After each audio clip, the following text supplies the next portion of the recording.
Hello, true duelists. My name's Craig Fee, and as always, welcome to the Yu-Gi-Oh! Update. Yes, it's me, legally distinct Kevin Owens, here to talk to you about a game that's going well, or one that's continuing to rot, depending on whether it is we got the ban list yet, and what that ban list might entail. I predict that the ban list will have come out on August the 22nd, because I'm filming this on the 21st as I'm busy on the 22nd, and don't want to have to work on my goddamned birthday.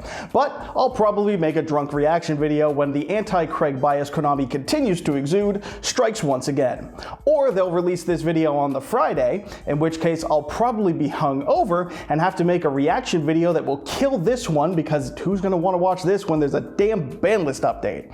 I guess we'll all find out soon enough, won't we? Or you know now as you're watching this and the ban list is already out. But yeah, if you don't hear me talk about the ban list in this video, that's why. And if you're watching this on Saturday, it's because I postponed it to not let this video die from the ban list algorithm.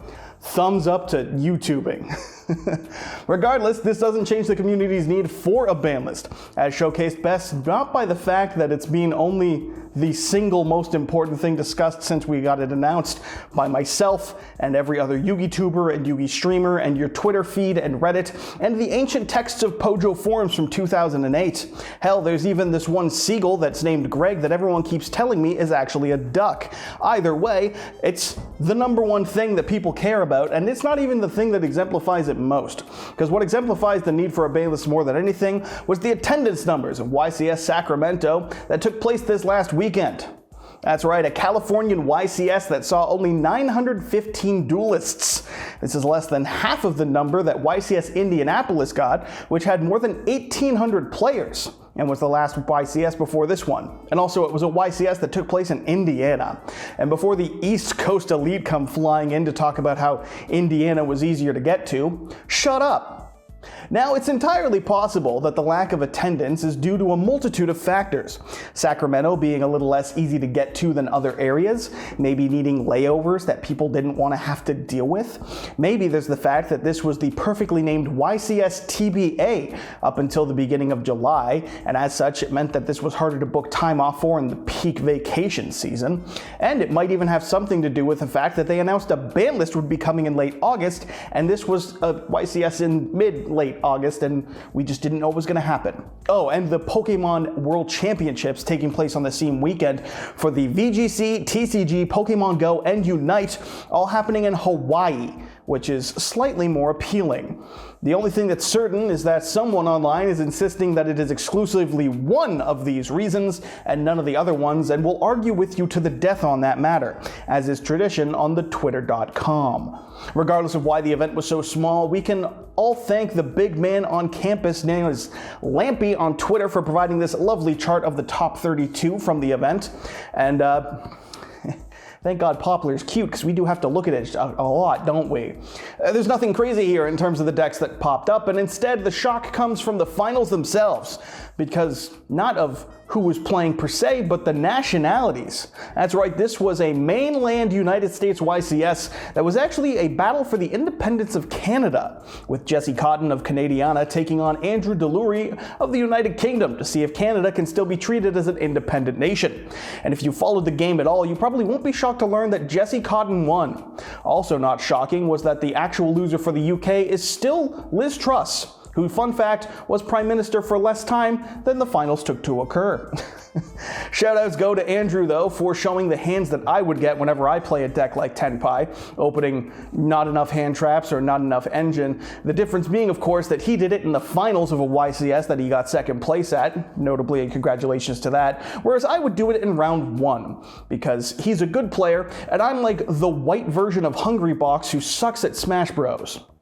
And of course, congrats to Jesse as he wins the newest Anotherverse monster, this one a Pyro type, just to rub salt in the wound. Or I guess to accurately reflect how this YCS season began, in Hell, which is in California. The win makes the 6th YCS win for Jesse, and you can tell he was hyped for the event as seen in this tweet. But don't worry, because he followed it up with his celebratory tweet after winning that looked like this. Truly, people are enjoying this game. But you too can be like Jesse and miss out on going to the World Championships because you don't get to go to the World Championships. Unlike Jesse, who couldn't attend because he played a YCS where he couldn't go to the Pokemon one, and the Pokemon World Championships were open to everybody. The Yu-Gi-Oh! World Championships will be in 2 weeks, and you aren't invited because the event will only be open to participants. And in this way, you can claim to be somewhat like Jesse Cotton. That's the closest you're gonna get. Alternatively, you could be Canadian to be more like him, but that would involve you never ever being able to afford rent again ever for the rest of your life. Sucks to suck, Canada. This is brought up, of course, because of the tweet showing off the Pokemon World Championship crowd versus a crowd shot from YCS Sacramento, looking just a tiny bit more sparse. This was a tweet that caused enough complaints that it got hit by community notes for saying that it's not a fair comparison, but more importantly than that, it fits people's narratives as more proof that this game is dead. You know, last week's update, someone fairly enough pointed out that it was just kind of a yap video where I was just being negative and not adding anything to the conversations, and so I said, you know what, maybe I'll try and make this one a little bit lighter in tone or more enjoyable. Oops. Hope we can read heavily into that blog post saying that the last chance for the format decks that Konami posted at the beginning of YCS Sacramento is true and that they're going to do something to meaningfully address the ban list. But you might already know that they did or didn't based on the YCS ban list being out. And by the YCS, I mean the ban list for the next YCS End World. You get what I'm saying. The Yu-Gi-Oh! World Championships will of course be held on September 7th in Seattle, which will be one ban list and 2 weeks away.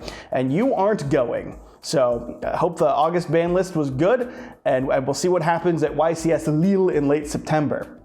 It is Lille, right? Like, it's not Lily or whatever. Why does France have to be so goddamn French? And in the never-ending reveals for the second 25th anniversary celebration tins in a row, we continue to receive cards that make you go, wow, that's neat, that are being printed in the tins. That's right, up until you pay $21.99 hoping to get your copy of SP Little Knight or Chaos Angel or Dia Bellstar and find yourself staring at a quarter-century secret rare copy of Red Gadget, Winged Karibo, and your 25th Blue Eyes White Dragon. But it's okay because this is only Blue Eyes' third printing as a quarter-century secret rare, and now you might just have a playset.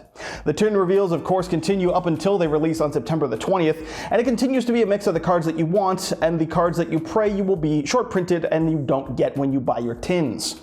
Am I against the gadgets being blinged out on principle and reprinted? No, gadget enjoyers can rejoice and enjoy the Edison bling, but I have one simple, unending question. Why the fuck are they in the 2024 Megatins? Who's planning this? What gadget was even summoned in 2024? I just want my reprints. This is my broke ass's chance to get the staples that I can't afford, and now I have to get another goddamned honest reprint in the same year, and just 1 month after, they already gave us another honest reprint. Thankfully, this wasn't the only reveal from this past week, though, as instead of dropping a ban list in the middle of that YCS, as is a growing tradition, Konami instead revealed a new Mimighoul card. And since this is a Wave 2 of a TCG exclusive archetype, you know that the card is ass. Internet contrarians will of course tell you that it's actually quite solid and another means to disrupt the opponent, and people who play the game will realize that it does nothing to help you make your plays, and you really need your plays to go off in 2024 Yu-Gi-Oh! Because you're playing fucking Mimighoul. But hey, it's your deck list, you can brick if you want to. This is, of course, the first reveal from the TCG exclusives that will be coming in Rage of the Abyss, which will be dropping on October 10th, and are the neat things that players will, of course, be trying to focus in on and ignore the Azamina cards that somehow just seem to be the, third wave of support for Snake Eye, keeping us in the hell that is this format. Stay positive. The drama continues. It must be 2003 because it's Pokemon versus Yu-Gi-Oh! On the great internet debate, and the average person's intelligence in this conversation is on par with the debates I had on the playground in 2003. Once again, people who use Twitter have shown us that that website bleeding money as its long, drawn-out death continues is in fact a mercy act by God, so that the rest of us won't have to look at shit like this. A tweet discussing the cost-friendly nature of the Pokemon trading card game and calling out every other card game player as to why they aren't playing Pokemon over their game of choice. This is a sensible argument because, as we all know, the only reason to play a game is because of the cost, and it has nothing to do with the game itself. That's why PUBG exploded in popularity after it went free to play. It just makes sense, and it's true. The deck mentioned that one Worlds is of course less than half the cost of a single copy of SP Little Knight from Agog format, and is skill drain turbo, because nothing says a Pokemon deck like a deck with only 4 Pokemon cards. And I mean that like literally, there's 4 Pokemon cards, just trainers and other bullshit, just time theft, but it's a world champion time theft, so what do I know? This is of course considered to be the pinnacle of fun for everybody, a goddamn stun deck. Why aren't you sold on this yet? The people want to know. It's okay though, because the card games mentioned, Magic, Yu-Gi-Oh, Lorcana, and One Piece that were called out, it was of course Yu-Gi-Oh's strongest soldiers that came out of the woodwork to scream the word interaction, and I could feel far too many of my brain cells dying for me to continue reading the thread. A nuanced take might be to say that you play the game that you like and that you enjoy, and if another game catches your eye, you might give it a whirl, and if it's not to your liking, you can drop it, or you can keep playing it, but you can just do your thing. But that's sensible, which means that it makes sense, and we are clearly talking about dollars here, as that is the main talking point. So the only sensible thing left to do is nothing.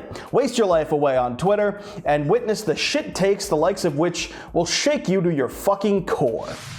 And in the last bit of news, YouTuber and streamer Farfa has found or was shown one of my videos. Fittingly enough, it's the one where I absolutely did not have a schizophrenic breakdown, and of course only reported on the true things that really happened that week. I also made a pop the baby joke, and it seems at least one of those 2 things has earned me a handful of subscribers. So hi, and thanks. And if you're here, I'm Craig Fee, but when I say it, it sounds like Greg Feet to a lot of people, so take from that what you will. You can expect more of this nonsense if you stick around, and maybe an occasional video wherein I make a mock news thing and go over some of the most popular Yu-Gi-Oh content creators, calling them things like Magic's biggest traitor. If all you wanted was the pop the baby clip, I have of course already made it a short, and YouTube will loop it for you so you can truly feel your brain cells rot away as it plays over and over again. And of course, big thanks to It's Only Been a Decade, I'm still playing BA himself for the spotlight. And of course, thanks to me for this incredibly natural segue into the final segment. That's right, it's the end of the video, and there's no shout out to the magnetic display because it's temporarily unavailable. And as such, there's no sponsor for me, it's just me, Craig Fee. And of course, a thanks to you for watching. So if you'd like more of this and maybe even some more of that in the future, make sure you hit subscribe and slap that video with a like button, because that exists. Not only will you of course be impressing your smoking Italian wife, but you'll immediately become a true duelist. And what could be better than that? Nothing, so hit subscribe. Do it.